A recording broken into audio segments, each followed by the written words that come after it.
Hay batallas que no hacen ruido por fuera, pero por dentro te dejan exhausto. Hay gente que se levanta, se baña, se viste, sonríe, responde mensajes, trabaja, sirve en la iglesia, abraza a sus hijos, dice todo bien, pero por dentro está peleando con un miedo que no le da tregua. No siempre es un miedo que se ve.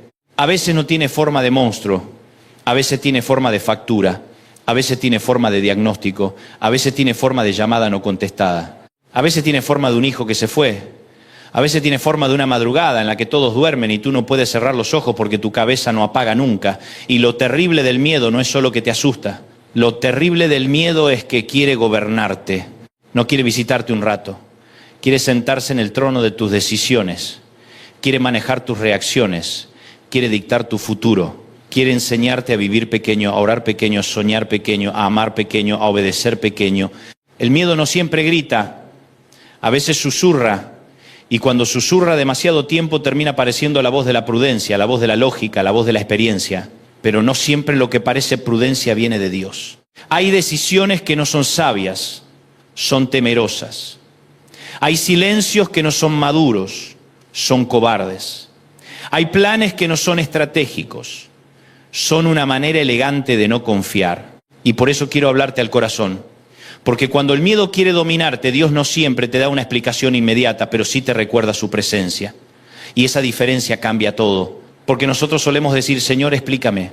Y muchas veces el cielo responde, no te voy a explicar todo, pero sí te voy a acompañar. Y en nuestra humanidad pensamos que acompañamiento es menos que explicación, pero en el reino de Dios sucede al revés. La explicación informa. La presencia sostiene. La explicación aclara la mente. La presencia levanta el alma. La explicación puede ordenar tus ideas. La presencia de Dios puede ordenar tu vida entera. Hay cosas que una respuesta teológica no alcanza a curar. Hay noches en las que no necesitas una teoría más. Necesitas saber que no estás solo. Necesitas poder decir con el salmista, aunque ande en valle de sombra de muerte, no temeré mal alguno porque tú estarás conmigo. Y fíjate bien en eso, porque el texto no dice, no pasaré por el valle. Dice, aunque ande, no dice, nunca conoceré la sombra, dice, aunque ande en valle de sombra. No dice, el mal desaparecerá por completo del paisaje, dice, no temeré. ¿Por qué? No porque el valle sea lindo, no porque la sombra sea cómoda, no porque el dolor sea irreal, no porque David sea invencible, sino porque hay una verdad superior a la oscuridad del valle, tú estarás conmigo. Hay una diferencia enorme entre que Dios te saque de un escenario y que Dios se meta contigo en el escenario. A veces pedimos salida y Dios ofrece compañía. Pedimos puerta abierta y Dios ofrece brazo firme. Pedimos que cambie el clima y Dios nos enseña a caminar bajo ese clima sin quebrarnos. Y sé que esto no es popular, porque a todos nos gustan los mensajes donde en 5 minutos se secan las lágrimas, se cancelan las deudas, vuelve el hijo pródigo, te dan el ascenso y encima te sobra para llevarte 2 panes y un pescado para el camino. Pero la vida real no siempre funciona así. La vida real tiene salas de espera, tiene desiertos, tiene temporadas silenciosas, tiene mañanas en las que oraste y no pasó nada visible. Tiene semanas en las que hiciste todo bien y igual te golpearon noticias malas. Tiene estaciones en las que sientes que el cielo se quedó quieto y es justo ahí donde esta palabra tiene que caer como semilla viva en tu espíritu. El miedo no tiene derecho legal a gobernar una vida que está habitada por la presencia de Dios. Ahora, no confundamos esto. No te estoy diciendo que el creyente verdadero nunca siente miedo. Eso sería una mentira. La Biblia no está llena de superhéroes emocionalmente blindados. Está llena de hombres y mujeres que temblaron, lloraron, dudaron, huyeron, se escondieron y aún así fueron sostenidos por Dios. El problema no es sentir miedo. El problema es rendirle obediencia al miedo. Una cosa es que el miedo toque tu puerta. Otra cosa es que le sirvas café, le des la mejor silla de la casa y le preguntes qué hacer con tu destino. Hay gente que ama a Dios, pero dejó que el miedo le administre la agenda. Y entonces ya no se mueve por llamado, se mueve por pánico. Ya no decide por convicción, decide por defensa. Ya no da pasos por fe, da pasos para no perder. Ya no disfruta, sobrevive. Ya no adora, negocia. Ya no descansa, calcula. Y si algo quiere hacer el Espíritu Santo a través de esta palabra es arrancar del centro de tu pecho ese gobierno oculto del temor, La Escritura usa palabras muy profundas para hablarnos de esto. En hebreo, una de las palabras relacionadas con el temor, yare, puede expresar miedo, terror, pero también reverencia. Eso significa que el problema no es solo si sientes temor, sino hacia dónde se inclina tu alma cuando tiembla. Porque hay un temor que te esclaviza y hay un temor santo que te alinea. Hay un miedo que te encoge y una reverencia que te ordena. Hay un temor que te lleva a desconfiar de Dios y hay un temor santo que te hace rendirte ante Dios. La pregunta no es solamente ¿tienes miedo? La pregunta es ¿quién es más grande en tu interior, el miedo o Dios? Porque ambos no pueden ocupar el mismo trono. Y cuando la Biblia habla de la presencia de Dios, muchas veces usa la idea de panim, que puede traducirse como rostro, presencia delante de. ¡Qué hermoso! El antídoto del miedo no es una técnica de respiración espiritual, no es una frase motivacional, no es ignorar la realidad, no es tapar la angustia con música suave. El antídoto del miedo es volver al rostro de Dios, volver a vivir delante de su presencia. Recordar que no camina frente al vacío, sino delante del Dios que ve, conoce, sostiene y acompaña. Y aquí es donde Isaías 41:10 explota como dinamita en medio de nuestras noches. No temas porque yo estoy contigo, no desmayes porque yo soy tu Dios. Te fortaleceré, ciertamente te ayudaré, sí, te sostendré con la diestra de mi justicia. Qué palabra, qué medicina, qué abrazo del cielo. Ese texto no fue escrito para gente que estaba en una hamaca paraguaya frente al mar con una limonada en la mano y cero conflictos existenciales. Esa promesa fue dada a un pueblo que había conocido la humillación, el exilio, la sensación de desarraigo, el dolor de pensar que todo lo sagrado se había roto. Era gente que sabía lo que era sentirse lejos, vulnerables, expuestos. Y justo a esa gente Dios no le dice primero, no teman porque son fuertes. No dice, no teman porque ya aprendieron bastante. No dice, no teman porque las circunstancias son favorables. No, dice, no temas porque yo estoy contigo. La razón de la paz no es tu competencia. La razón de la paz es su compañía. Eso es lo que el miedo no soporta. El miedo tolera religiosidad, pero no presencia. Tolera discurso, pero no comunión. Tolera apariencia espiritual, pero no intimidad genuina con Dios. Porque cuando un hombre o una mujer de verdad entra en la presencia del Señor, no necesariamente desaparecen todos los problemas, pero sí cambia la escala de las cosas. Lo que parecía inmenso empieza a reducirse delante de la grandeza de Dios. Lo que parecía definitivo empieza a verse temporal. Lo que parecía absoluto empieza a parecer relativo. Y entonces la fe no consiste en negar la tormenta, sino en poner la tormenta frente a un Dios más grande que la tormenta. Hay algo que me conmueve de Isaías 41:10. Dios no da una sola promesa, da varias. Primero dice, estoy contigo. Luego dice, yo soy tu Dios. Después dice, te fortaleceré. Luego te ayudaré. Y por último, te sostendré. Como si el Señor dijera, si tu miedo viene por abandono, recuerda que estoy contigo. Si tu miedo viene por identidad, recuerda que yo soy tu Dios. Si tu miedo viene por debilidad, recuerda que te fortaleceré. Si tu miedo viene por impotencia, recuerda que te ayudaré. Y si tu miedo viene porque sientes que te vas a caer, recuerda que te sostendré. Es una batería completa del cielo contra el terror del alma. Y la respuesta divina no empieza por cambiar lo que está afuera, sino por reinstalar una verdad adentro. Yo sigo aquí. Muchos de nosotros no estamos realmente peleando contra lo que nos pasó, sino contra lo que creemos que significa lo que nos pasó. No es solo la tormenta, es la interpretación de la tormenta. No es solo la demora, es la sospecha de que la demora significa abandono. No es solo la puerta cerrada, es la acusación interna de que la puerta cerrada prueba que Dios se olvidó de ti. No es solo el diagnóstico, es el pensamiento de que ya no hay futuro. Por eso el enemigo trabaja tanto en las narrativas internas, porque si logra que interpretes el silencio de Dios como ausencia de Dios, ya te debilitó. Si logra que llames rechazo a una pausa divina, ya te torció la mirada. Si logra que confundas proceso con castigo, ya te drenó la esperanza.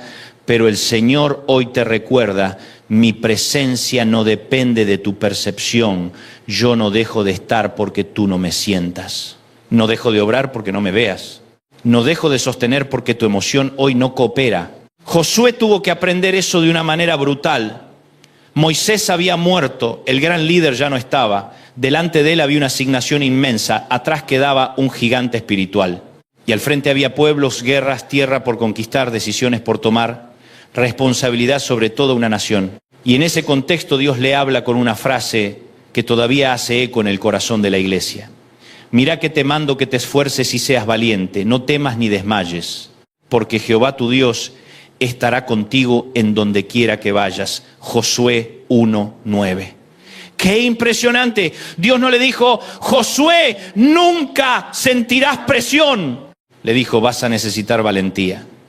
Y la valentía bíblica no es una personalidad ruidosa, no es una pose de pecho inflado, no es hablar fuerte para esconder el temblor.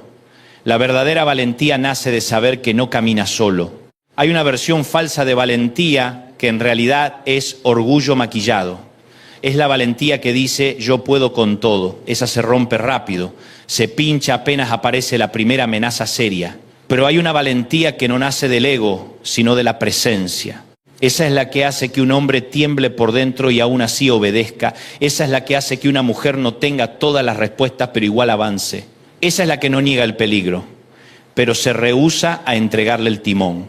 Porque coraje no es no sentir miedo, coraje es decidir que la voz de Dios tendrá más autoridad que el miedo. Y yo quiero decirte esto con claridad, si tu coraje depende de que todo salga como planeaste, no es coraje, es comodidad. Pero si tu coraje se sostiene aun cuando no controlas el paisaje, entonces estás empezando a vivir por fe. Qué difícil es eso. Porque nosotros queremos ir a la conquista con mapas, GPS, aire acondicionado, snacks, señal perfecta y un cartel del cielo que diga todo saldrá exactamente como quieres. Pero Dios le habló a Josué en un mundo real. Le habló desde la intemperie, le habló para un camino con tensión. Y la base de la orden no fue eres el mejor, fue yo estaré contigo. Hay gente que cree que para vencer el miedo necesita más autoestima. Y no digo que no haga falta sanar muchas inseguridades, claro que sí. Pero la medicina suprema del reino no es una confianza hueca en uno mismo, es una profunda confianza en la presencia del Señor. Porque el día en que tu fuerza no alcance tu autoestima no te va a resucitar el alma, pero la presencia de Dios sí puede sostenerte cuando ya no das más. David entendió esa anatomía del miedo como pocos. En el Salmo 23 hay una frase que conocemos tanto que corremos el riesgo de domesticarla. Aunque ande en valle de sombra de muerte, no temeré mal alguno, porque tú estarás conmigo. Y una observación preciosa de muchos comentaristas es que en el momento más oscuro del Salmo cambia el pronombre. En los primeros versículos David habla de Dios como Él me pastoreará, Él me hará descansar, Él me guiará. Pero cuando llega al valle, ya no habla de Él, le habla a Él. Pasa de él a tú. ¿Sabes qué significa eso? Que en la zona del peligro la teología se vuelve intimidad. En el valle ya no alcanza a hablar acerca de Dios. En el valle necesitas hablar con Dios. En el valle ya no basta una fe heredada, necesitas una comunión presente. En el valle ya no basta recordar lo que Dios hizo con otros, necesitas poder decir tú estás aquí conmigo. Eso es lo que el miedo quiere impedir. El miedo quiere que hables de Dios en tercera persona mientras te convence de que está lejos. Quiere que mantengas una religión limpia, ordenada, correcta, pero sin cercanía. Quiere que sigas siendo creyente, pero sin refugiarte de verdad en el pastor. Porque el miedo sabe que una oveja que descubre de nuevo la voz y la cercanía del pastor deja de ser presa fácil. Puede haber lobo, puede haber sombra, puede haber piedra, puede haber noche, pero si la oveja sabe dónde está el pastor, ya no se mueve igual. Y me conmueve algo más del Salmo. David no dice, aunque me siente en el valle, dice, aunque ande. Hay gente que hizo del miedo una dirección permanente. Vive instalada en el valle, se mudó a la ansiedad, decoró el cuarto del pánico, aprendió el lenguaje de la derrota y ya habla así sin darse cuenta. Pero la promesa no es para el que firma contrato de alquiler en la sombra. La promesa es para el que sigue andando. Aunque tiemble, anda. Aunque llore, anda. Aunque no entienda, anda. Aunque la noche sea larga, anda. Porque el valle no es tu casa definitiva. Es un tramo, es una estación, es un trayecto. Y si el pastor está contigo, no vas a morir donde otros pensaron que te ibas a desarmar. Vas a atravesarlo. El miedo siempre trata de absolutizar la temporada, Quiere convencerte de que lo que sientes hoy define lo que serás siempre. Si hoy estás triste, te dice que siempre estarás triste. Si hoy estás escaso, te dice que siempre vivirás en escasez. Si hoy estás solo, te dice que siempre estarás solo. Si hoy lloras por un hijo, te dice que nunca volverá. Si hoy tienes una lucha con tu mente, te dice que ya no hay salida. Pero el pastor no dice quédate, dice camina. Y ese verbo es una profecía contra la permanencia de la noche. No te estoy negando el dolor, te estoy anunciando movimiento. No te estoy insultando con frases vacías. Te estoy recordando que la sombra no tiene la última palabra sobre un hijo de Dios. Y si hay un cuadro donde esto se vuelve dramáticamente hermoso, es en Mateo 14. Los discípulos están en medio del mar de noche, con viento contrario, luchando con las olas. Qué escena tan parecida a nuestra vida a veces. Hiciste lo que Jesús te pidió. Entraste en la barca porque Él dijo que entraras. Y aún así te agarró la tormenta. Eso ya derrumba una idea falsa. Obedecer a Cristo no significa navegar siempre en aguas calmas. A veces la tormenta te encuentra justo en el centro de la obediencia. Y allí estaban ellos, remando, luchando, viendo oscuridad y violencia alrededor, hasta que ven a Jesús caminando sobre las aguas, pero no lo reconocen, y aquello que era la respuesta les pareció amenaza. Aquello que era salvación les pareció fantasma. Porque el miedo distorsiona la percepción. El miedo te hace confundir la visita del Señor con una tragedia más. Te hace mirar algo santo y llamarlo desastre. Te hace interpretar mal incluso la mano de Dios. Entonces Jesús habla. ¿Y qué frase? Ánimo, soy yo, no tengan miedo. Qué delicadeza, qué autoridad, qué paz. Él no calmó primero el mar, calmó primero el corazón. Porque a veces el milagro no empieza en las circunstancias, empieza en la voz del Maestro atravesando tu tormenta, soy yo. En otras palabras, no todo lo que se mueve en tu noche viene para destruirte. No todo lo que no entiendes es hostil. No todo lo que te asusta está fuera de mi gobierno, soy yo. Y esa frase, dicha por Jesús, no es solo identificación, es revelación. No es solo soy Jesús, tranquilo, hay un eco divino allí. Como si dijera, el yo soy está en medio del agua. El Eterno pisa lo que a ti te hunde. El que existe por sí mismo camina sobre aquello que te aterra. Y si Él camina sobre lo que a ti te amenaza, entonces tu amenaza ya no manda. Me parece extraordinario que Pedro no caminó sobre agua porque fuera especialista en hidrodinámica celestial. Caminó porque respondió a una voz. La fe no es temeridad. La fe es obediencia a la voz correcta. Y también es notable que Pedro se hunde cuando empieza a mirar el viento, porque esa es la tragedia de todos nosotros. En algún punto salimos por una palabra, pero después evaluamos todo por el clima. Empezamos por fe y seguimos por cálculo. Empezamos mirando a Cristo y terminamos mirando la fuerza del problema. Empezamos con Señor, si tú dices voy, y después seguimos con pero mira las olas, mira el pronóstico, mira el contexto, mira lo que dijeron, mira lo que no tengo, mira lo que perdí. Y cuando tus ojos quedan capturados por la tormenta, la lógica del miedo empieza a ser agua dentro de tu alma. Pero incluso allí hay gracia. Porque cuando Pedro empieza a hundirse, no pronuncia una oración larga, sofisticada, doctrinalmente perfecta y estéticamente preciosa. Dice, Señor, sálvame. Y Jesús lo extiende la mano. Qué alivio saber que en medio del pánico no necesitas retórica, necesitas honestidad. Qué descanso saber que cuando la fe se te volvió pequeña, Jesús no te desecha, te toma. Qué consuelo saber que aunque hayas empezado a hundirte, todavía puedes gritar y hay mano para ti. Ahora bien, no quiero romantizar la tormenta porque hay miedos que cansan muchísimo, no todos los temores son idénticos. Hay miedo a perder a alguien, hay miedo a fallar, hay miedo a no llegar. Hay miedo a repetir la historia de tu familia, hay miedo a envejecer solo. Hay miedo a la enfermedad, hay miedo al rechazo, hay miedo a que el llamado sea demasiado grande para tus fuerzas, hay miedo a que el matrimonio no sobreviva, hay miedo a que el hijo tome caminos destructivos, hay miedo a quebrarse emocionalmente, hay miedo incluso a volver a ilusionarse, porque cuando te rompieron varias veces, a veces el corazón dice más vale no esperar demasiado. Y así el miedo no solo intenta dominarte por el terror, a veces te domina por la resignación. Pero Dios no te creó para vivir resignado, te llamó a vivir rendido a Él, que es muy diferente. Resignación es bajar los brazos porque piensas que nada cambiará. Rendición es entregarte a Dios porque crees que Él sigue siendo Señor aun cuando no ves todo claro. Resignación se seca. Rendición adora. Resignación deja de pelear. Rendición cambia de armas y sigue en pie. Resignación ya no ora. Rendición se arrodilla. Resignación llama realismo a la derrota. Rendición llama fidelidad a seguir creyendo. Y aquí entra 2 Timoteo 1:7 con una claridad que corta el humo de la confusión. Porque Dios no nos ha dado espíritu de temor, sino de poder, de amor y de dominio propio. Qué versículo para recordarnos identidad.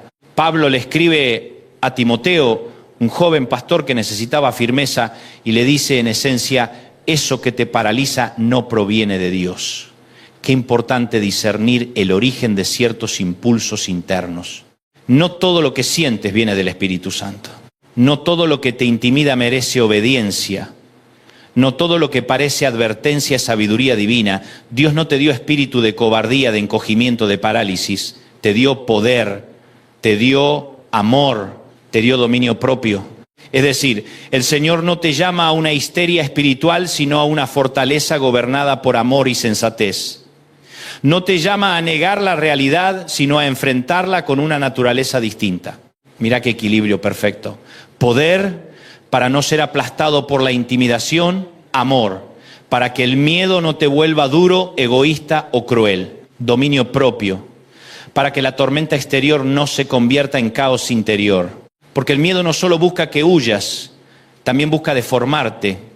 Quiere volverte sospechoso, áspero, reactivo, insensible, controlador. Quiere que vivas desde la defensa constante. Y el Espíritu Santo produce lo contrario. Una fortaleza limpia, un amor que no se amarga y una mente sobria que no se desborda. Hay gente que piensa que para salir del miedo necesita más fuerza emocional, pero muchas veces necesitas más presencia del Espíritu Santo. Necesitas recordar que no estás intentando sobrevivir con recursos meramente humanos. El mismo Espíritu de Dios habita en ti.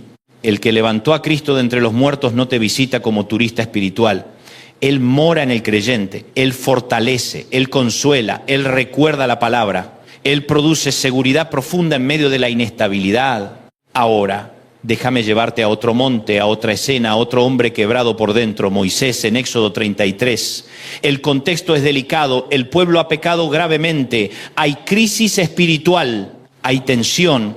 Y en medio de eso, Moisés entiende algo que nosotros debemos tatuarnos en el alma. La bendición sin la presencia de Dios no alcanza. De hecho, llega a decirle al Señor algo que debería reordenar todas nuestras prioridades. Si tu presencia no ha de ir conmigo, no nos saques de aquí. ¿Qué nivel de lucidez espiritual? En otras palabras, no me interesa una tierra prometida vacía de ti. No me interesa el destino si no vas en el camino. No me interesa avanzar geográficamente si retrocedo espiritualmente. No quiero éxito sin presencia. No quiero cumplimiento externo con sequía interna. No quiero futuro a costa de perderte a ti. Ese es un punto al que la iglesia tiene que volver. Porque a veces pedimos la tierra, el ministerio, el proyecto, la puerta, la expansión, la oportunidad, la casa, la restauración, el crecimiento, pero no siempre con la misma intensidad pedimos la presencia. Y Moisés dice, la diferencia no la hará el paisaje, la diferencia la hará tu presencia. Qué cosa tremenda. Hay personas que tienen exactamente lo que antes soñaban y aún así están vacías. ¿Por qué? Porque el problema no era la falta de logro, era la falta de presencia. Si Dios te da algo, pero ese algo ocupa el lugar que solo le corresponde a Dios, terminarás exhausto protegiendo una bendición que no sabe sostener tu alma. Moisés entendió que el verdadero tesoro no era Canaán, sino Jehová caminando con su pueblo. Y eso nos confronta. Porque muchos oramos para que Dios bendiga nuestros planes, cuando en realidad deberíamos orar para no dar un paso sin su presencia. El miedo te lleva a elegir lo urgente. La presencia de Dios te enseña a elegir lo esencial. El miedo te dice, muévete ya, consigue algo, asegúrate, no te quedes atrás. La presencia te dice, y si avanzás sin mí y llegás a un lugar donde el alma no puede respirar, hay conquistas que sin la presencia son derrotas maquilladas. Por eso, si hoy el miedo te está diciendo que aceptes cualquier cosa con tal de no sentirte vulnerable, detente y pregúntate, ¿esto me acerca al rostro de Dios o me aleja? ¿Estoy eligiendo por fe o por pánico? ¿Estoy persiguiendo paz o solo control? Porque una de las formas más silenciosas de idolatría es querer seguridad más que presencia. Y el Señor hoy te está llamando a una confianza más alta. No buscar primero un escenario sin tormenta, sino una vida que no se mueva fuera de su compañía. Y ahora hablemos del miedo en sus disfraces más comunes, porque no siempre se presenta con la palabra miedo. A veces se llama perfeccionismo. Hay gente que no intenta nada nuevo porque teme fallar, pero lo explica diciendo, me gusta hacer las cosas bien. No, amado, a veces no es excelencia, es terror al error. A veces se llama control. Es que yo necesito tener todo claro, no siempre. A veces necesitas tener todo claro porque te aterra depender. A veces se llama frialdad emocional. Yo ya no me involucro mucho. No siempre es madurez. A veces es un corazón que fue herido y ahora teme volver a amar. A veces se llama hiperactividad. Hay gente que no para nunca, pero no por propósito, sino porque si se detiene escucha el ruido interno que viene esquivando hace años. Y a veces se llama prudencia económica, prudencia relacional, prudencia ministerial, prudencia vocacional. Y no digo que no haya verdadera prudencia, claro que sí. Pero la línea que separa prudencia y miedo a veces es muy fina y solo la presencia de Dios te la puede mostrar. Hay matrimonios dominados por el miedo, miedo a hablar con sinceridad, miedo a confrontar una herida, miedo a pedir perdón, miedo a volver a confiar, miedo a que si abres el corazón te rompan de nuevo. Y así dos personas viven bajo el mismo techo, pero en habitaciones emocionales separadas. Hay padres dominados por el miedo, temen tanto por sus hijos que terminan intentando controlar lo que solo Dios puede pastorear. Hay hijos dominados por el miedo al rechazo de sus padres y siguen viviendo para demostrar algo que ya debieron haber recibido por gracia. Hay líderes dominados por el miedo a perder gente, a perder influencia, a perder aprobación y por miedo dejan de obedecer. Hay creyentes dominados por el miedo al futuro y por miedo no siembran, no dan, no sirven, no se atreven a empezar, no sueltan, no obedecen. Pero el Evangelio no vino para darte una versión más religiosa de tu parálisis. El Evangelio vino para anunciar libertad. Vino a decirte que no tienes que seguir gobernado por la tiranía del temor. Hay una presencia mayor, hay un pastor mayor, hay una voz mayor, hay una mano mayor. Y aunque hoy sientas que el miedo te respiró muy cerca, no es el dueño de tu historia. Mira a Elías después del Carmelo, un profeta que había visto fuego caer del cielo, que había confrontado idolatría, que había vivido una de las escenas más impactantes del Antiguo Testamento. Y sin embargo, después de eso, una amenaza de Jezabel lo encuentra vulnerable, agotado, drenado y termina corriendo por su vida. ¡Qué contraste! El mismo hombre que vio fuego del cielo ahora huye por miedo. Eso debería enseñarnos algo. Las grandes victorias públicas no reemplazan el cuidado del alma. Puede ser usado poderosamente y aún así necesitar descanso, pan, agua, silencio, abrazo divino. Y Dios no lo destruye por eso. No le dice, qué vergüenza Elías, después de todo lo que viste, ¿cómo te vas a asustar ahora? No, lo atiende, lo alimenta, lo deja dormir, le vuelve a hablar, le revela que no está solo. Qué trato tierno el de Dios con un siervo agotado, porque a veces lo que llamamos cobardía es cansancio acumulado. Y Dios sabe leer nuestra fatiga mejor que nosotros mismos. Tal vez tú has estado interpretando tu estado actual como fracaso espiritual, cuando en realidad estás agotado. Has peleado mucho, has sostenido mucho, has llorado mucho en silencio, has sido fuerte para demasiados y ahora el alma te tiembla. Pues escucha esto, Dios no se escandaliza de tu cansancio, no te abandona porque ya no puedes más. Él se acerca al quebrantado, Él restaura al exhausto, Él no pisa a los caídos, los levanta, pero cuidado con hacer del agotamiento una identidad permanente. Elías descansó, pero no se quedó en la cueva para siempre.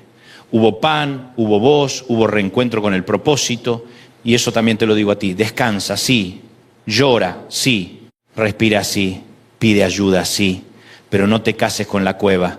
No construyas hogar en el escondite. No conviertas una temporada en tu nombre. Eres más que este capítulo. Eres más que esta noche. Eres más que esta herida. Y la presencia de Dios sabe cómo encontrarte incluso cuando tú mismo te has perdido un poco. Hay otra escena que me conmueve profundamente. Jairo viene desesperado por su hija. En el camino la demora parece insoportable. Y en medio de la espera llega la noticia que ningún padre quiere oír. Tu hija ha muerto. ¿Para qué molestas más al maestro? Qué frase cruel, qué sentencia tan final, qué palabra tan enemiga de la esperanza.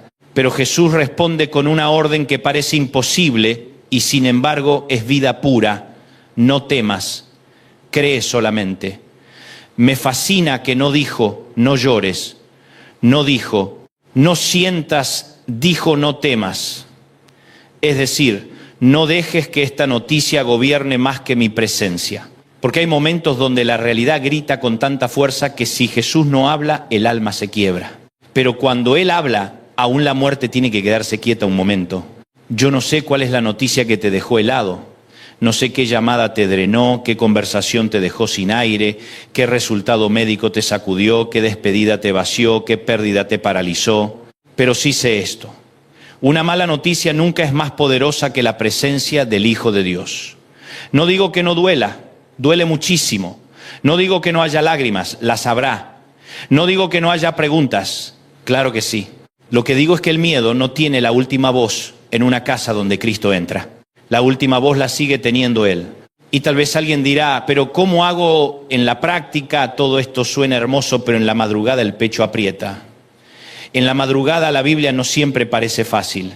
En la madrugada una cosa es escuchar predicación y otra cosa es que la mente no te deje dormir. Déjame ser muy pastoral aquí. Primero, nombra tu miedo delante de Dios. No lo disfraces. No le digas al Señor frases bonitas mientras por dentro estás aterrorizado. Dile la verdad. Señor, me asusta esto. Tengo miedo de perder. Tengo miedo de no poder. Tengo miedo de quedarme solo. Tengo miedo de lo que viene. Dios no se ofende con la sinceridad. La honestidad delante de Dios no es falta de fe. Muchas veces es el comienzo de una fe sana. Segundo, responde al miedo con palabra. No con frases inventadas, no con positivismo, no con negación, con escritura. Jesús enfrentó tentación con escrito está. Y tú debes aprender a enfrentar el terror del alma con Dios dijo. No temas, porque yo estoy contigo. Jehová es mi pastor, mi presencia irá contigo. Esfuérzate y sé valiente, soy yo, no tengan miedo. Dios no nos dio espíritu de temor. Hay batallas que no se ganan solo sintiendo, se ganan recordando. El alma necesita oír verdad repetida. A veces tendrás que predicarte a ti mismo. A veces te tocará abrir la boca y decir, aunque no sientas nada, alma mía, escúchame, no vas a morir en esto. Dios sigue aquí. Tercero, no pelees solo si no puedes solo. Hay miedos que se enquistan en el silencio. Hay luchas donde necesitas un hermano, un pastor, un consejero, una comunidad madura, un profesional cuando haga falta, personas de fe y sensatez que caminen contigo. La presencia de Dios no anula el cuerpo de Cristo. Muchas veces se manifiesta a través de Él. No espiritualices el aislamiento. No llames fe a una soledad que te está destruyendo. A veces Dios te sostiene mediante una conversación, una oración compartida, un abrazo, una mesa, una intervención amorosa. Cuarto, ordena tu altar. Porque el miedo se alimenta muy bien en una vida espiritualmente dispersa. Si toda tu semana está llena de ruido, pantallas, comparaciones, noticias, carreras y cero quietud delante de Dios, tu alma se va a volver más vulnerable al terror. No te lo digo en tono de culpa, te lo digo como advertencia amorosa. Hay una fortaleza que solo se cultiva en la intimidad. Hay una estabilidad que no se improvisa cuando la tormenta ya empezó. Se construye antes en la rutina secreta con Dios. Quinto, aprende a distinguir entre información y adoración. Algunos se pasan el día consumiendo noticias que agrandan el miedo y luego pretenden tener paz con 3 minutos de oración apresurada. No funciona así. Lo que alimentás crece. Si alimentás ansiedad, crece ansiedad. Si alimentás presencia, crece paz. No una paz falsa, sino una paz con columna vertebral. Una paz que no niega el informe, pero tampoco se inclina ante él. Y sexto, recuerda que la meta no es convertirte en alguien que nunca siente miedo, sino en alguien que aún sintiéndolo vuelve una y otra vez a la presencia del Señor. Esa es la madurez. No es invulnerabilidad emocional, es dependencia perseverante. Es saber dónde correr, es saber a quién escuchar, es saber quién eres cuando todo alrededor tiembla. Déjame hablarle ahora a alguien que tiene miedo por sus hijos. Ese miedo es feroz, es uno de los más agudos, porque cuando el problema es tuyo, de algún modo peleas, pero cuando el tema son tus hijos, sientes que el corazón camina fuera del cuerpo. Y si están lejos, si están fríos, si están en rebeldía, si están confundidos, si están rotos, si no quieren escuchar, el miedo intenta tragarte vivo. Pero oye esto, tú no eres el salvador de tus hijos. Jesús ya tomó ese puesto. Tú no puedes meterte en cada decisión que tomen, pero sí puedes pararte delante de Dios y decir, Señor, tu presencia los alcance donde mis manos ya no llegan. No conviertas tu preocupación en un altar.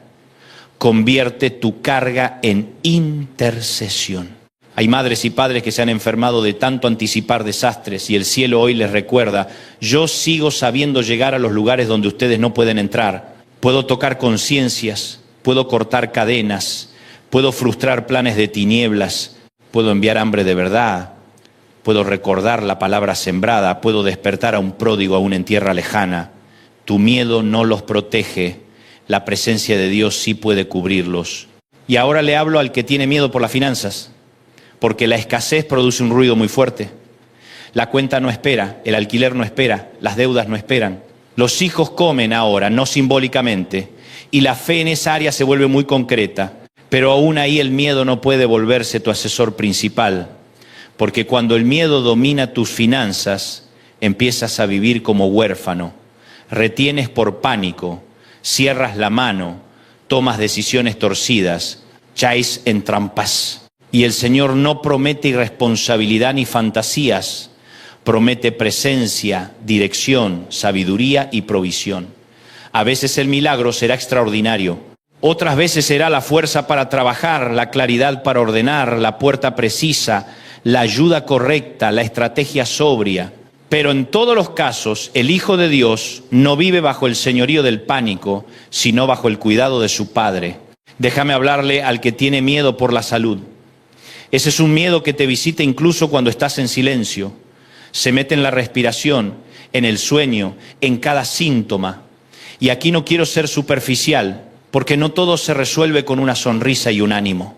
Hay procesos duros, tratamientos largos, incertidumbres reales, pero aún ahí esta palabra sigue siendo verdad. La presencia de Dios no abandona la habitación donde hay diagnóstico. Él no se queda fuera de los hospitales.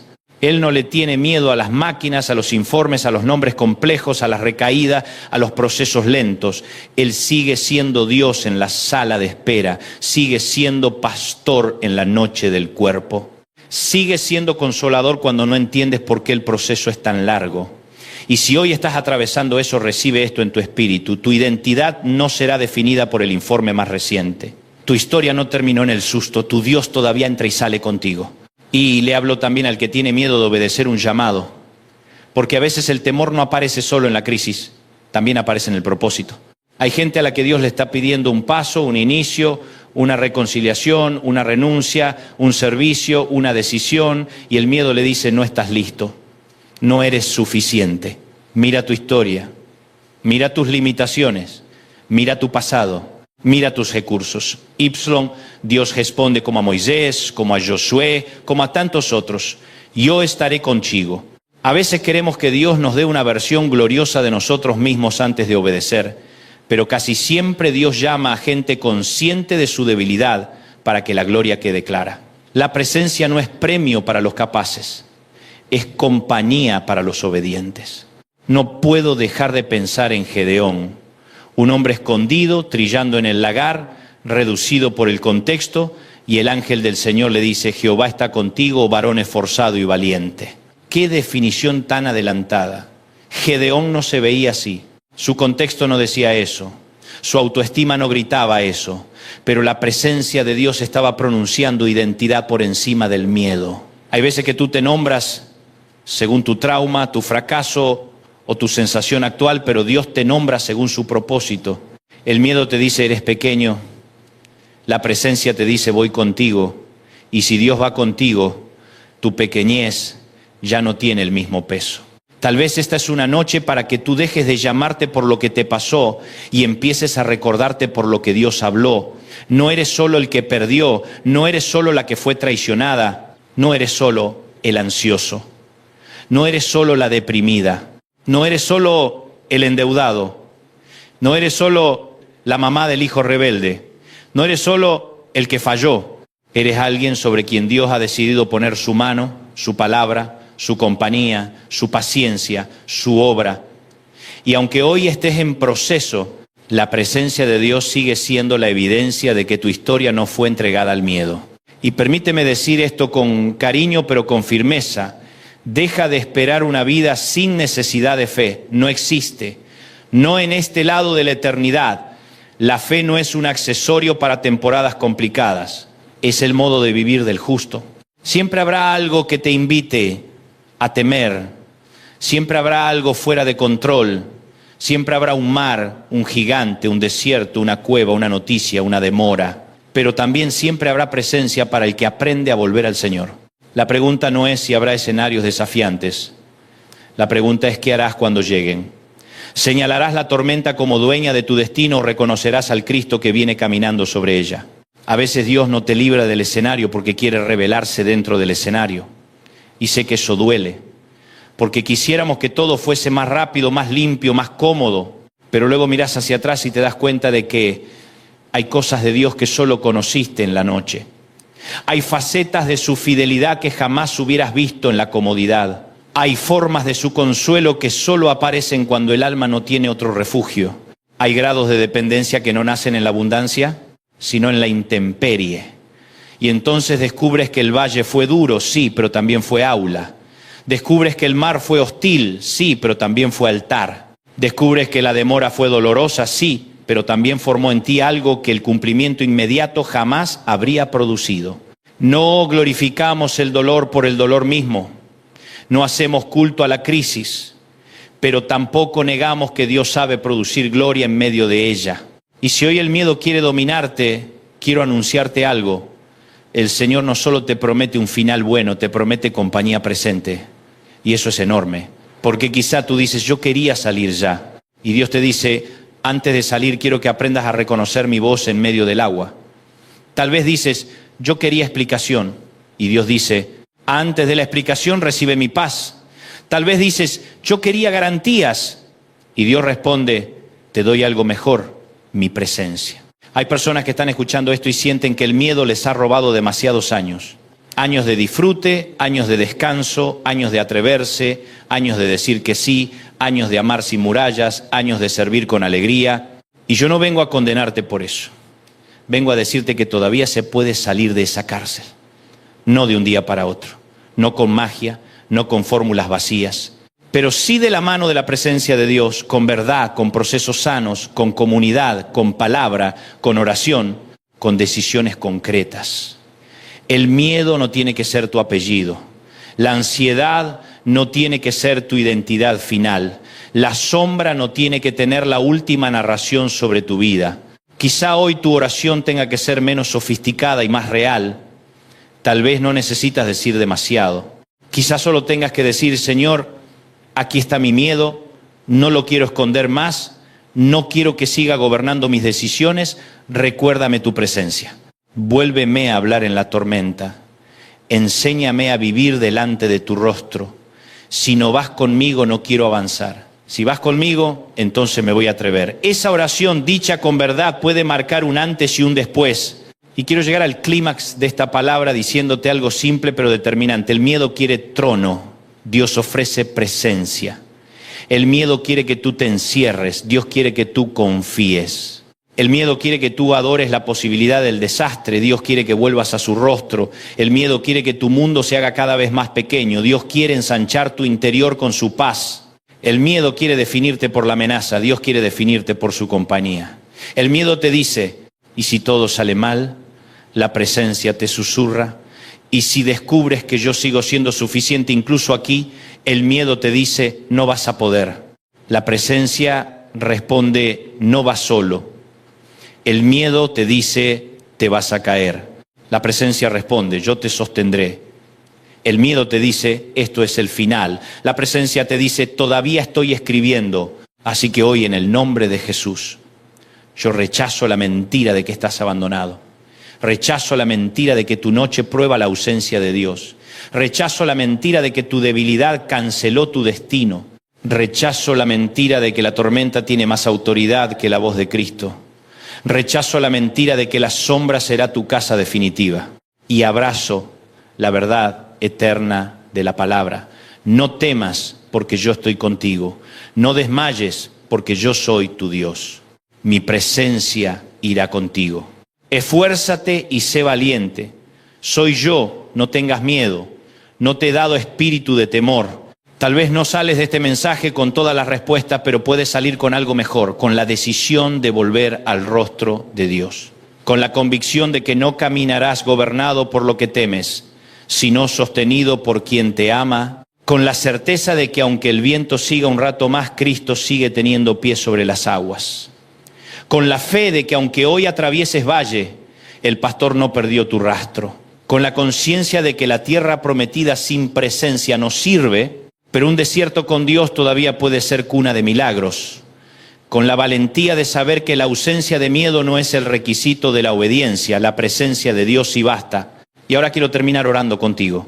Señor amado, aquí estamos, algunos fuertes por fuera y temblando por dentro, algunos con una sonrisa puesta y el corazón cansado, algunos remando de noche, algunos atravesando valle, algunos con noticias recientes, algunos con heridas viejas, algunos con miedo por sus hijos, por su salud, por su casa, por su futuro, por su llamado.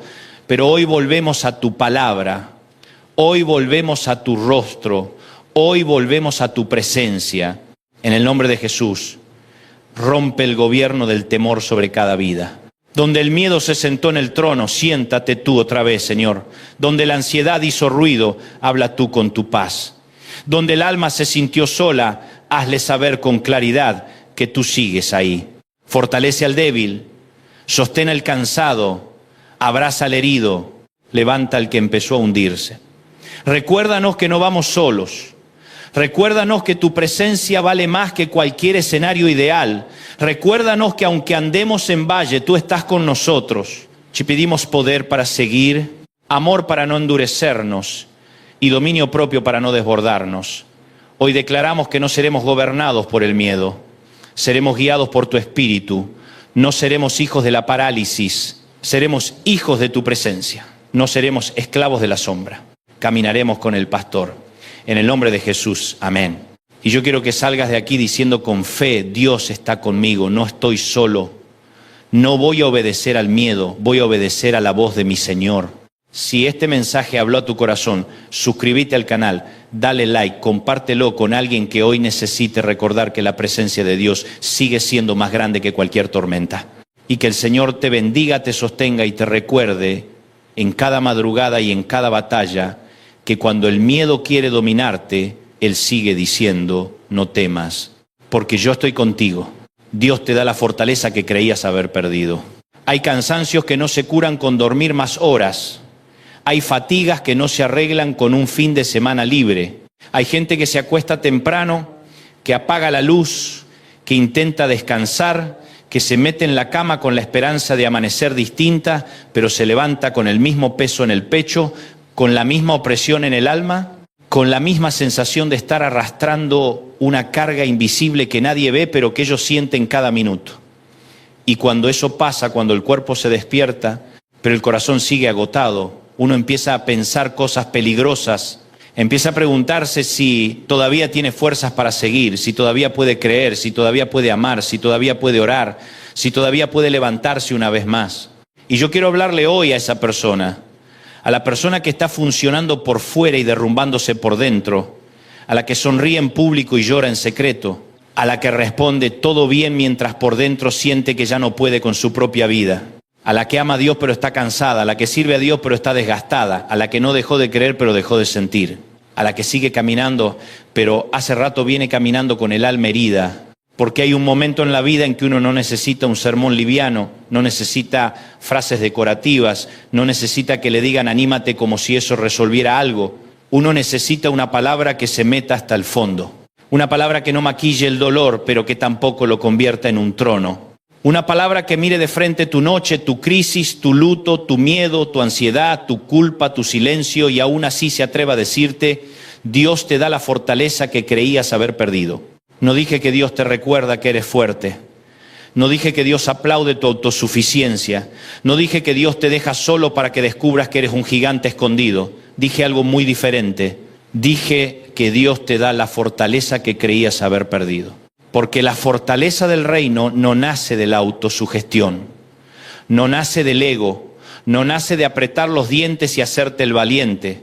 La fortaleza bíblica no es una producción humana. La fortaleza bíblica es una impartición divina. No es yo puedo porque yo puedo, es yo sigo porque Él me sostiene. No es me la banco solo, es si no fuera por la misericordia de Dios ya me habría quebrado.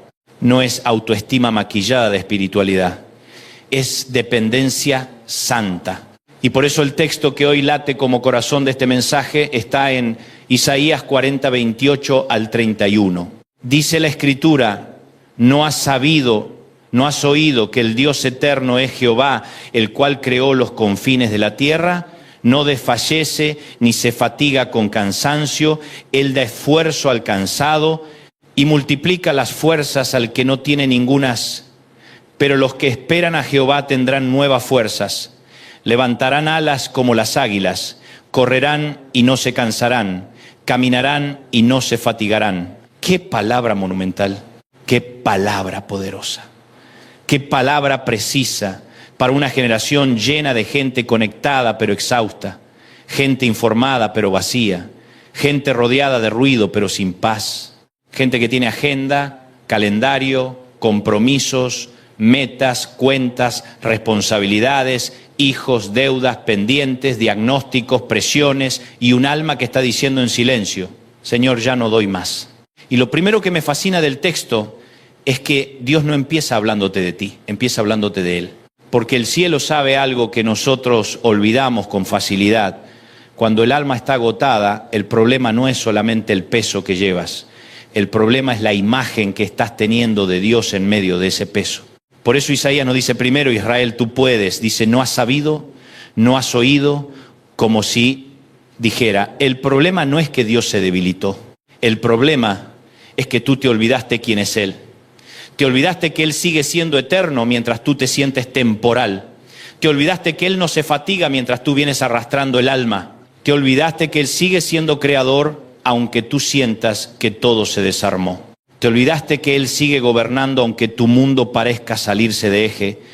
Te olvidaste que el trono no quedó vacío solo porque tu casa se llenó de preguntas. Y esto no se lo está diciendo a gente cómoda. No se lo está diciendo a gente que la está pasando bárbaro. Isaías 40 se levanta sobre el trasfondo de un pueblo golpeado por la experiencia del exilio, un pueblo marcado por la sensación de abandono, un pueblo que piensa que su camino está escondido de Dios. Un pueblo que empieza a preguntarse si el Señor todavía se acuerda de ellos. No es una palabra para turistas espirituales, es una palabra para sobrevivientes. Es una palabra para gente que viene de ver ruina, pérdida, humillación, desplazamiento, silencio, vergüenza. Y justamente ahí en ese escenario Dios no les dice: finjan que no pasa nada, les dice: recuerden quién soy. Porque hay una memoria que sana, hay una memoria santa. Hay una memoria que no te deja vivir preso del momento presente. Y según la explicación del trasfondo de Isaías 40, esa palabra esperar en el Señor no describe una pasividad tonta, no habla de cruzarse de brazos y mirar el techo hasta que algo pase. La idea es mucho más profunda. Habla de una esperanza tensa, viva, expectante, activa. Una espera que recuerda, una espera que se aferra, una espera que no niega el dolor, pero tampoco le entrega el gobierno del corazón. Esperar en Jehová es decir: no entiendo todo, pero no voy a sacar a Dios del centro de mi visión. No veo la salida, pero no voy a reinterpretar su carácter en función de mi crisis. No siento alivio todavía, pero no voy a decretar que Dios me abandonó solo porque el proceso se alargó. Alguien tiene que escuchar esto con todo el alma. Tu cansancio no redefine a Dios. Tu fatiga no cambia su naturaleza. Tu dolor no modifica su fidelidad. Tu llanto no cancela su propósito. Tu noche no apaga su gobierno. Tu crisis no destrona al rey. Ahora bien, la Escritura no romantiza el cansancio. No dice: no estás cansado, es solo una percepción. No, Dios no niega tu desgaste, Dios no invalida tu quiebre. Dios no te dice eso no es nada. Al contrario, el texto reconoce algo brutalmente honesto. Dice, Él da esfuerzo al cansado y multiplica las fuerzas al que no tiene ningunas, no al que tiene unas cuantas, no al que todavía conserva un margen, no al que dice, me queda un poco de reserva. Dice, al que no tiene ningunas. O sea, la Biblia contempla el punto cero. La Escritura sí entiende la temporada en la que tú no tienes con qué responder, no tienes con qué sonreír, no tienes con qué seguir fingiendo, no tienes con qué sostener la rutina, no tienes con qué levantar la cabeza. Y es ahí donde el cielo entra con una lógica distinta. Porque cuando tú llegas al límite, Dios no se asusta. Cuando tú llegas al borde, Dios no improvisa. Cuando tú llegas al no tengo, Dios revela que Él sigue siendo suficiente. Y aquí hay algo hermoso en la palabra hebrea asociada a la fuerza, a esa idea de vigor, capacidad, potencia recibida. La fortaleza en la Biblia no es un trofeo que cuelgas en la pared para decir, mira lo fuerte que soy. La fortaleza es algo confiado, otorgado, administrado. No es para glorificar al hombre, es para revelar la suficiencia de Dios en la fragilidad del hombre. Y eso cambia todo. Porque entonces dejas de avergonzarte por tus límites como si fueran una traición a la fe. Tus límites no siempre son tu enemigo. Muchas veces son el escenario donde Dios te enseña que Él sigue siendo Dios y tú no. Nos vendieron la idea de que ser espiritual es nunca cansarse, que ser maduro es nunca temblar, que ser fuerte es nunca llorar, que ser ungido es nunca agotarse. Y eso no es Biblia. Eso es una caricatura del reino. Los gigantes de la fe lloraron. Los hombres de Dios colapsaron, los profetas se cansaron, los salmistas se quebraron, Pablo rogó que le quitaran el aguijón, Jeremías lamentó, David se desplomó en Siclag, Elías se fue debajo de un enebro a pedir morirse. El mismo Señor Jesucristo en Getsemaní dijo, mi alma está muy triste hasta la muerte. La santidad no te deshumaniza, la unción no te vuelve de acero, la fe no te quita lágrimas, la gracia no te prohíbe sentir. Lo que hace Dios no es convertirte en una piedra. Lo que hace es sostenerte para que no te rompas del todo en el proceso. Y aquí aparece otra escena preciosa y devastadora. 1 Samuel 30. David llega a Siclag con sus hombres y encuentra la ciudad quemada, las familias tomadas cautivas, los hijos desaparecidos, las esposas llevadas. Y el texto dice algo que me parte el alma cada vez que lo leo. Alzaron su voz y lloraron hasta que les faltaron las fuerzas para llorar. Qué frase terrible y santa. Lloraron hasta quedarse sin fuerzas para llorar. O sea, el dolor no fue elegante, el dolor no fue moderado, el dolor no fue una lágrima discreta. Fue un desgarro colectivo, fue un colapso, fue una escena donde la angustia vació el cuerpo. Y a David, encima de todo, se le suma otra herida. El pueblo quería apedrearlo. En otras palabras, se le incendió la ciudad, le secuestraron la familia, se le quebró la tropa y se le volvió en contra a la gente que caminaba con él. ¿Y qué hizo David? El texto no dice que negó el dolor, no dice que se puso una sonrisa ministerial, no dice que fingió fortaleza, dice, mas David se fortaleció en Jehová su Dios. No es poca cosa. No es una línea para bordar en un almohadón. Es una revelación para los días en que nadie te puede sostener, porque hay momentos en los que la fortaleza no te llega por aplauso, no te llega por validación, no te llega por una llamada, no te llega por la aprobación de la gente, no te llega porque todos te entienden. Hay momentos en que todo apoyo humano se descoce al mismo tiempo y ahí descubres si tu raíz estaba en el reconocimiento o en Dios. David se fortaleció en Jehová su Dios. No en la fama de haber matado a Goliat, no en su currículum, no en su experiencia previa, no en su carisma, no en su capacidad de liderazgo, en Jehová su Dios. Eso me enseña que hay una fortaleza que solo se activa cuando uno vuelve a Dios con el corazón al desnudo, no con discurso, no con pose, no con lenguaje prefabricado, sino con el alma hecha trizas. Y aquí quiero decir algo pastoralmente importante. Fortalecerte en Dios no significa no sentir nada. Fortalecerte en Dios no es anestesiarte. Fortalecerte en Dios no es hacerte el duro. Fortalecerte en Dios es llevar tu debilidad al único lugar donde la debilidad no es despreciada. es presentarte delante del Señor y decir, no tengo cómo, pero no me voy a ir de tu presencia sin dirección. No tengo respuestas, pero no voy a construir mi vida sobre el pánico. No tengo fuerzas, pero me rehúso a entregarme a la desesperación. Y fíjate lo que hace David después. Pide el efod, consulta a Jehová. Pregunta, ¿perseguiré? ¿Los podré alcanzar? Porque la fortaleza de Dios no es una descarga emocional para que te sientas mejor solamente. La fortaleza de Dios te ordena por dentro para que puedas obedecer por fuera. Hay gente que quiere consuelo sin dirección, quiere alivio sin consulta, quiere paz sin rendición. Pero David nos enseña que la verdadera fortaleza renovada te devuelve el oído para volver a preguntarle a Dios qué hacer ahora. Quizá hoy la pregunta correcta no sea ¿por qué me pasó esto? Sino, Señor, ahora que estoy aquí, ¿qué hago contigo? ¿Cómo camino contigo? ¿Cómo consulto tu voluntad? ¿Cómo vuelvo a escuchar tu voz? Porque hay temporadas en que el cielo no solo quiere darte un abrazo, quiere darte estrategia. No solo quiere secarte las lágrimas, quiere reubicar tu espíritu. No solo quiere sacarte del piso, quiere enseñarte a caminar de nuevo. Ahora, si alguien me dijera, está bien, pero yo no estoy quemado como David por una ciudad incendiada. Yo estoy agotado por cosas más cotidianas. Déjame decirte algo, el alma no se rompe solamente por tragedias espectaculares. A veces se agota por acumulación, se agota por el peso de pequeñas heridas no procesadas, se agota por años de sostener a otros y no saber quién te sostiene a ti, se agota por vivir pendiente de todo y desconectado del centro, se agota por tener que ser fuerte para todos, se agota por trabajar demasiado, se agota por preocuparse demasiado. Se agota por criar, por servir, por dar, por esperar, por perdonar, por callar, por remar, por no entender, por guardar compostura mientras por dentro todo pide auxilio. Hay cansancio del padre que no sabe cómo ayudar a un hijo que se enfrió espiritualmente. Hay cansancio de la madre que vive con el corazón en la garganta esperando una llamada. Hay cansancio del que perdió a alguien y tiene que seguir viviendo en una casa donde todo le recuerda esa ausencia. Hay cansancio del que hace cuentas y no le cierran nunca. Hay cansancio del que ora hace años por lo mismo y no ve moverse nada.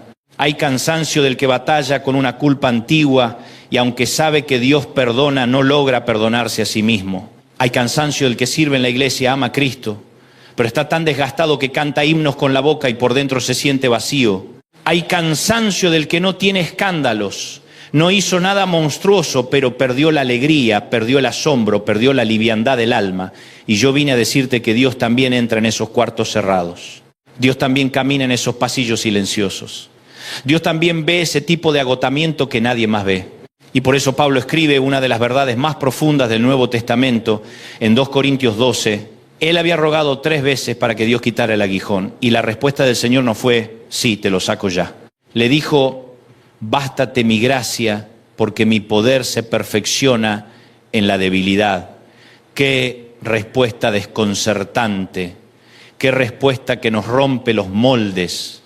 Porque nosotros muchas veces queremos fortaleza como eliminación inmediata de toda presión. Queremos poder como ausencia total de aguijones. Queremos gracia como escape, pero Pablo descubre algo más alto. Descubre que hay momentos donde Dios no quita primero el aguijón, primero se revela suficiente en medio del aguijón, no porque disfrute tu dolor, no porque el sufrimiento sea bueno en sí mismo, sino porque el Señor no va a permitir que tu identidad repose en una versión invulnerable de ti mismo en lugar de reposar en Él. Bástate mi gracia. Eso no es resignación amarga, eso es una declaración de suficiencia.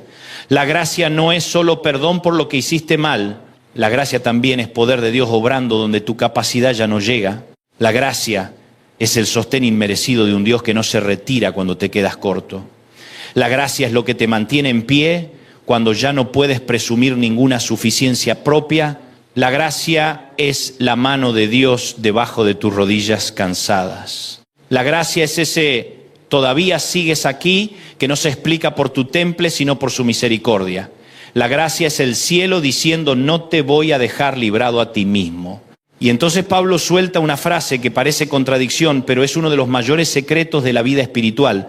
Porque cuando soy débil, entonces soy fuerte. No está glorificando la debilidad por la debilidad misma, no está diciendo me encanta sufrir. Está diciendo algo más serio. Está diciendo, cuando mi yo deja de ocupar el centro, cuando mi capacidad deja de ser el fundamento, cuando mis recursos quedan expuestos como insuficientes, entonces el poder de Cristo reposa sobre mí de un modo que antes yo no conocía. Hay una fortaleza que solo conocen los quebrados que aprendieron a quedarse bajo la gracia. Hay una estabilidad que solo conoce el que dejó de actuar como su propio Salvador. Y esto conecta con Efesios 3, donde Pablo ora para que seamos fortalecidos con poder en el hombre interior por su Espíritu. No dice fortalecidos primero en la imagen exterior, no dice fortalecidos en la reputación, no dice fortalecidos para parecer invencibles. Dice en el hombre interior, en el lugar que la gente no ve, en el centro secreto, en la estructura invisible del ser, porque el Espíritu Santo no trabaja primero pintando la fachada. El Espíritu trabaja desde adentro hacia afuera. Hay personas que por fuera se ven impecables y por dentro están colapsadas. Y hay otras que por fuera parecen atravesando 1000 tormentas, pero por dentro tienen una columna espiritual que solo puede haber edificado Dios. Ese poder del que habla el Nuevo Testamento no es solo energía emocional, no es euforia, no es exaltación pasajera. La enseñanza bíblica distingue la fortaleza interior, el poder que sostiene, la acción del Espíritu que robustece el corazón para resistir, amar, perdonar, esperar, obedecer y permanecer. El mundo te ofrece estímulos, el Espíritu te ofrece sustancia, el mundo te sobreexcita, el Espíritu te establece, el mundo te distrae, el Espíritu te fortalece, el mundo te grita, haz más. El Espíritu muchas veces te dice, permanece en Cristo. Por eso Jesús en Mateo 11, 28 al 30 dice, venid a mí todos los que estáis trabajados y cargados, y yo os haré descansar y hallaréis descanso para vuestras almas. Me impresiona que Jesús no ofrece primero un cambio de circunstancias, ofrece su persona. Venid a mí. El descanso del reino no es evasión, no es negación, no es desconexión superficial, no es vete unos días y olvida todo. Cristo está hablando de algo más hondo, descanso para el alma. Hay gente que se fue de vacaciones y volvió igual de angustiada. Hay gente que cambió de ciudad y se llevó el mismo desorden por dentro. Hay gente que cambió de trabajo, de iglesia, de círculo, de ritmo, de rutina, y el problema volvió a aparecer porque el agotamiento real estaba en el alma.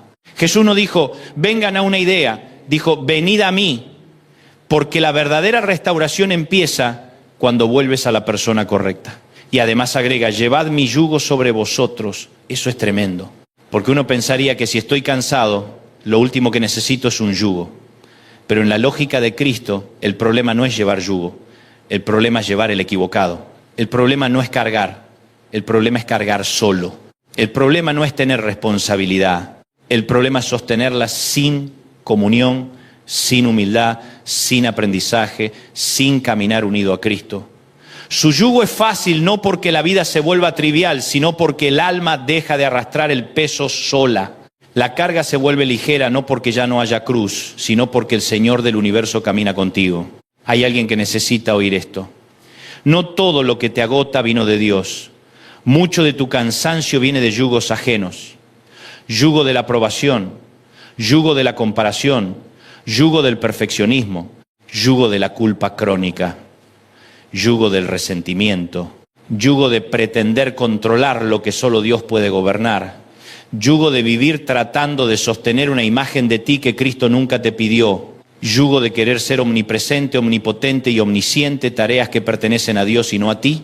Y después nos cansamos, claro que nos cansamos. Si estás intentando hacer el trabajo del Espíritu, claro que te vas a quebrar. Si estás intentando cargar el futuro de toda tu familia con tus hombros, claro que te vas a desfondar. Si estás intentando resolver con ansiedad lo que solo puede ordenarse por gracia, claro que te vas a agotar.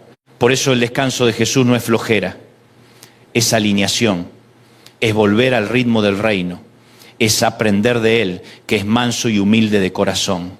Y aquí hay una revelación preciosa, el orgullo agota, la humildad descansa. El orgullo siempre está tratando de demostrar, sostener, controlar, impresionar, garantizar. La humildad puede decir, Señor, no soy suficiente, pero tú sí. No puedo con todo, pero no fui llamado a poder con todo. No entiendo todo, pero no necesito entender todo para obedecerte hoy. Y cuando el corazón aprende esa humildad, encuentra descanso.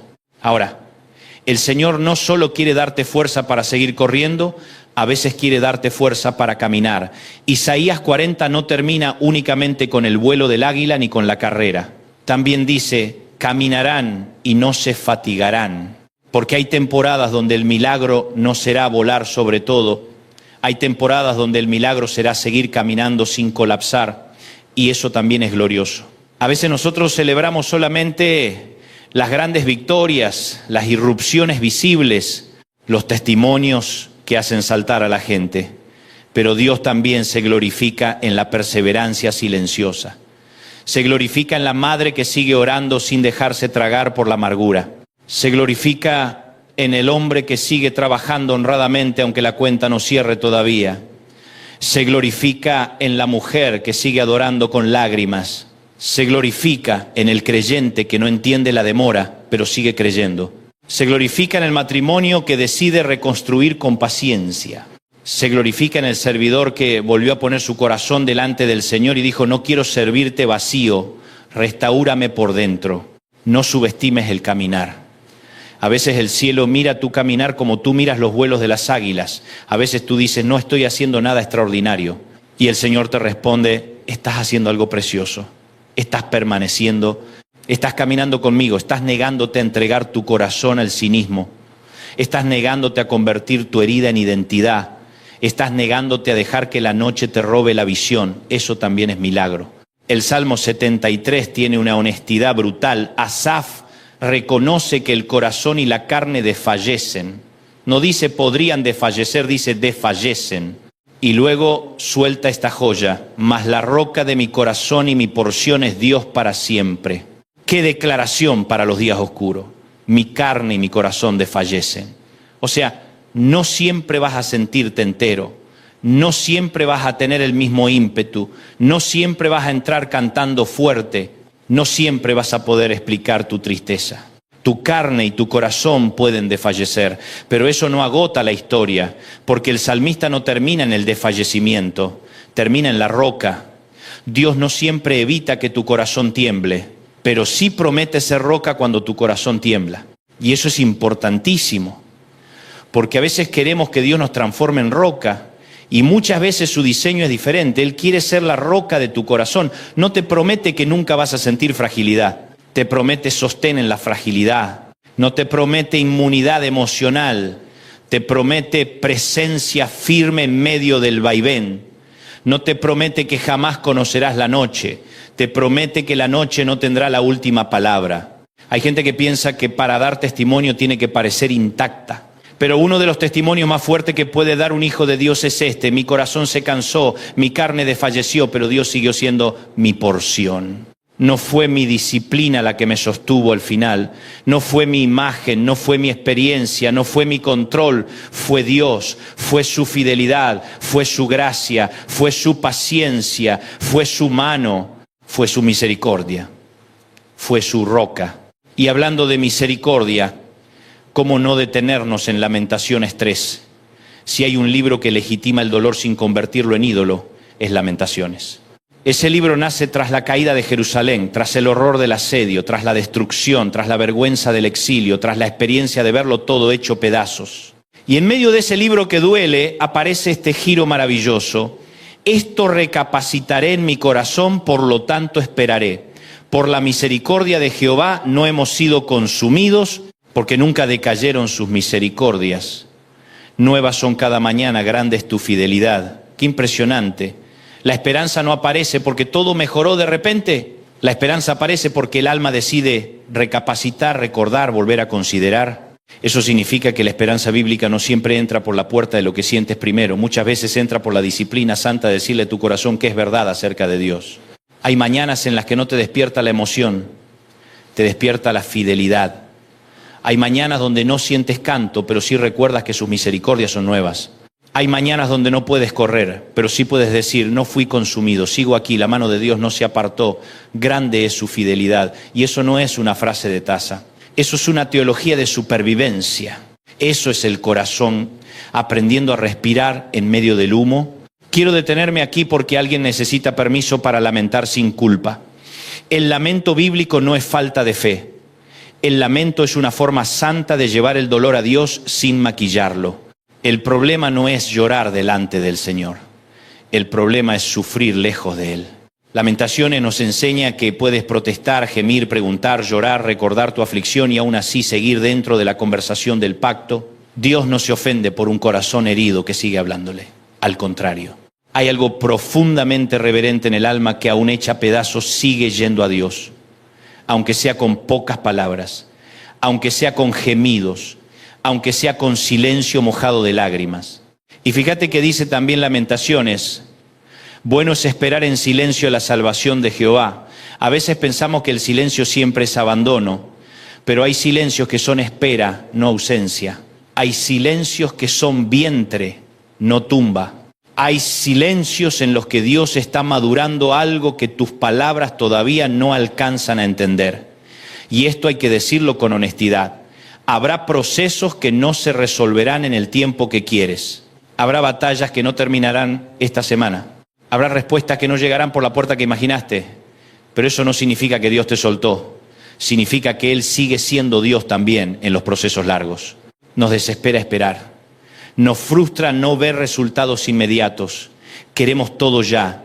Queremos orar hoy y tener respuesta hoy. Queremos sembrar hoy y cosechar mañana. Queremos una fe sin tiempos de formación. Pero el reino no funciona con la velocidad de la ansiedad. Dios no cocina almas en microondas. Dios forma carácter, templa espíritu, limpia motivaciones, ordena afectos, derriba ídolos, enseña obediencia, profundiza raíces. Y sí, eso toma tiempo, a veces mucho más tiempo del que te gustaría. Pero lo que Dios madura en el tiempo correcto no se parece a nada de lo que produce la prisa. Nehemías 8 nos regala otro matiz hermosísimo. El pueblo oye la ley y llora.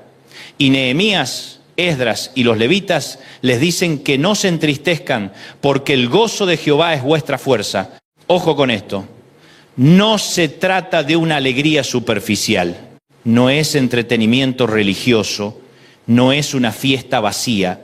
El contexto es restauración postexílica, convicción, pacto, verdad, regreso.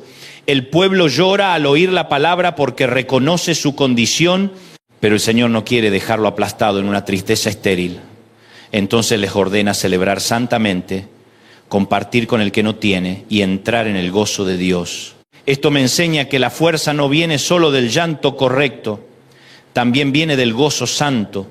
Hay gente que aprendió a llorar delante de Dios, pero no aprendió a alegrarse en Dios. Y ambos movimientos son necesarios. Hay una tristeza, según Dios, que limpia, y hay un gozo, según Dios, que fortalece. No puedes quedarte viviendo para siempre en el suelo de la convicción. El Señor también te levanta a la mesa del pacto. También te llama a recordar que su obra no terminó en tu fracaso, ni en tu exilio, ni en tu ruina. El gozo del Señor no es la negación de la realidad, es la certeza de que la fidelidad de Dios sigue operando dentro de la realidad. Y aquí quiero hablarle a los que están cansados por culpa, porque hay una culpa sana y una culpa enferma. La culpa sana te lleva al arrepentimiento y a la cruz. La culpa enferma te encierra en un laberinto donde nunca acabas de creer que la sangre de Cristo realmente alcanza para ti. Hay creyentes que aman a Dios, pero viven como si tuvieran que pagar eternamente por el peor capítulo de su historia, y eso agota, carga, consume, te vuelve incapaz de recibir descanso. Pero escucha esto con ternura y autoridad. La fortaleza de Dios también llega cuando dejas de exigirte una expiación que Cristo ya consumó. No te haces más santo por castigarte. No honras más a Dios por vivir azotando tu alma. La cruz no fue un adelanto parcial. La cruz fue suficiente. Si te has arrepentido de verdad, deja de besar la cadena del pasado como si fuera tu identidad. Eres más que tu peor error. Eres más que tu noche más vergonzosa. Eres más que el día en que caíste. Si estás en Cristo, tu historia no termina en la caída, termina en redención. Y claro, alguien dirá, pero mi cansancio no es culpa, es miedo.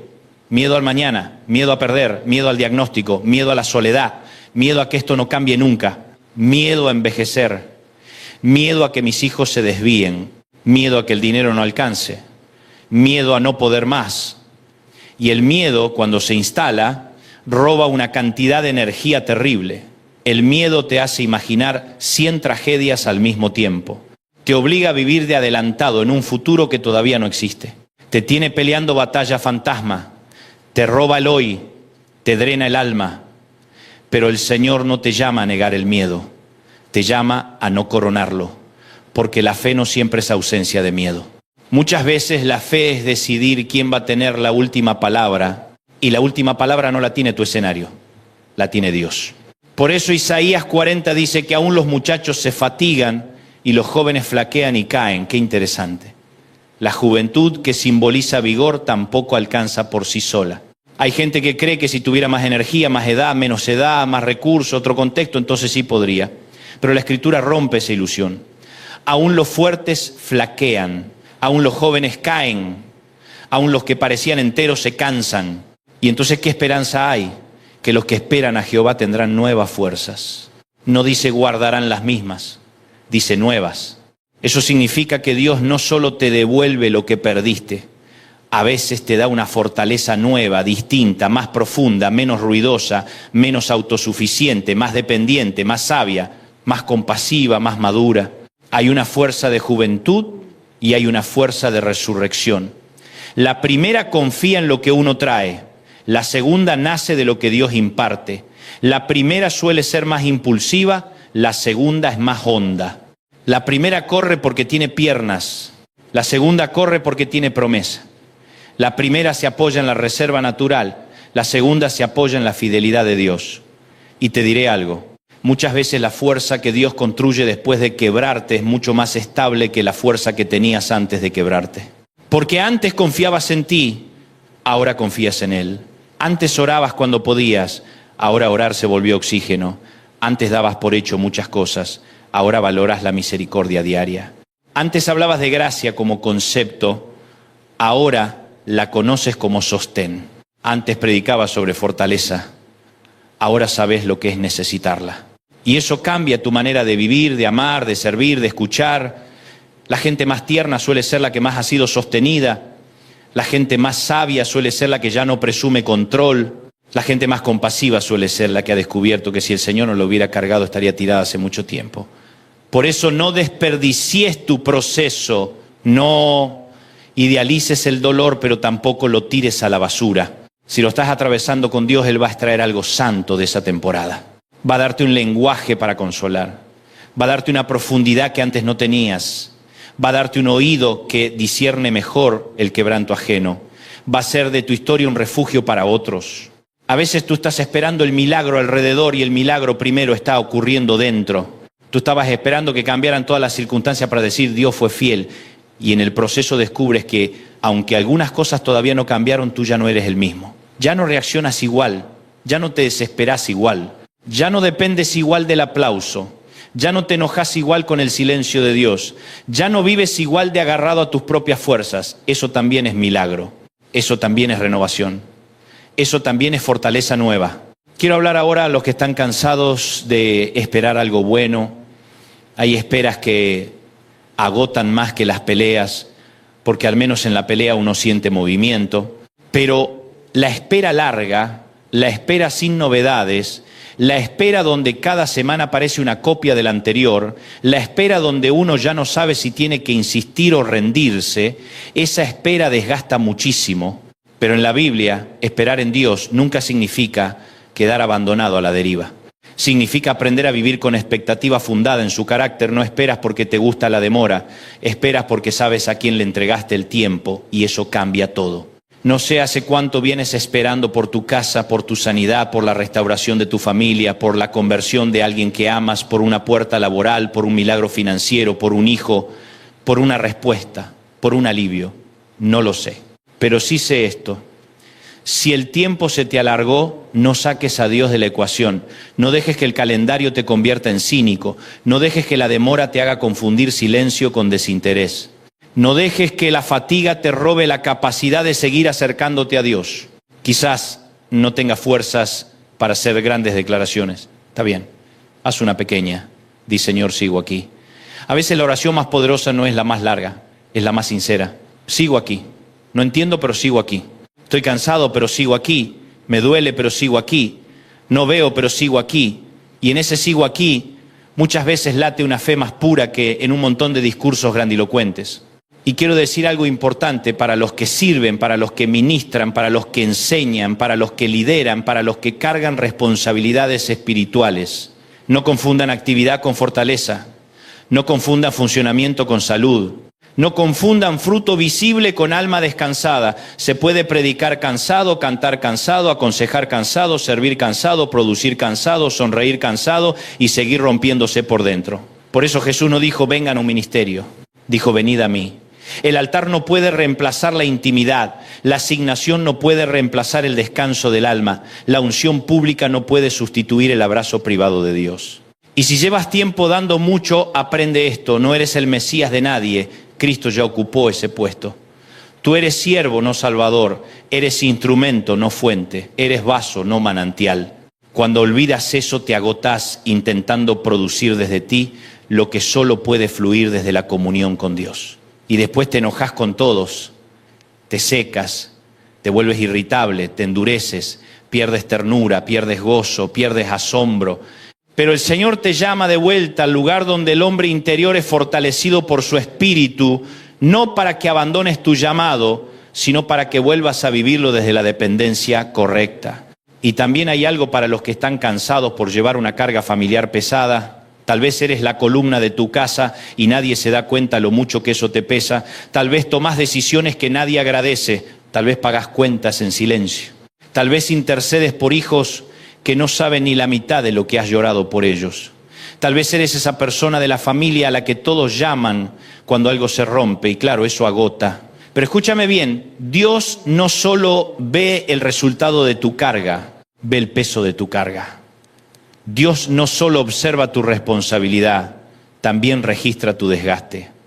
Y su palabra sigue diciendo que Él da esfuerzo al cansado, no al superhéroe, al cansado.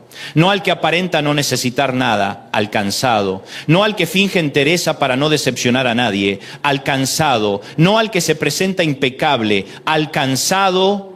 Así que deja de pensar que tu agotamiento te descalifica del consuelo de Dios. Justamente te vuelve candidato a Él. Deja de creer que solo los perfectos reciben fortaleza. Los que reciben fortaleza son los que reconocen que ya no pueden por sí solos. Me gusta pensar que cuando la Biblia dice que Dios multiplica la fuerza al que no tiene ninguna, está revelando algo del corazón del Padre. Él no administra gracia con mezquindad. No te da una cucharadita de ayuda y se va. Multiplica. Y cuando Dios multiplica, multiplica mejor de lo que tú calculas. Multiplica paciencia donde había irritación, multiplica calma donde había ansiedad, multiplica claridad donde había niebla, multiplica resistencia donde había colapso, multiplica canción donde había solo llanto, multiplica fe donde había cenizas. No estoy diciendo que vas a salir de aquí y nunca más te vas a cansar, no. Mientras estemos en esta tierra habrá temporadas de fatiga. Lo que estoy diciendo es que tu cansancio no tiene derecho a declararse Señor de tu historia. Lo que estoy diciendo es que hay una fuente más honda que tu agotamiento. Lo que estoy diciendo es que la noche puede ser larga, pero no eterna. Lo que estoy diciendo es que la reserva de Dios no depende de la tuya. Lo que estoy diciendo es que cuando tú llegas al borde, Él sigue teniendo abundancia. Lo que estoy diciendo es que Dios te da la fortaleza que creías haber perdido. Y quizá tú digas, pero yo ya oré mucho. Está bien, sigue viniendo. Pero ya lloré demasiado. Está bien, sigue viniendo. Pero ya no siento nada. Está bien, sigue viniendo. Pero me da vergüenza volver así. Está bien, vuelve así. Vuelve como estás, no como te imaginas que deberías estar. Jesús no llamó a los descansados. Llamó a los trabajados y cargados. No llamó a los que tienen todo resuelto. Llamó a los que necesitan descanso. No llamó a los invulnerables. Llamó a los que ya no daban más. Así que deja de esperar a sentirte digno para volver.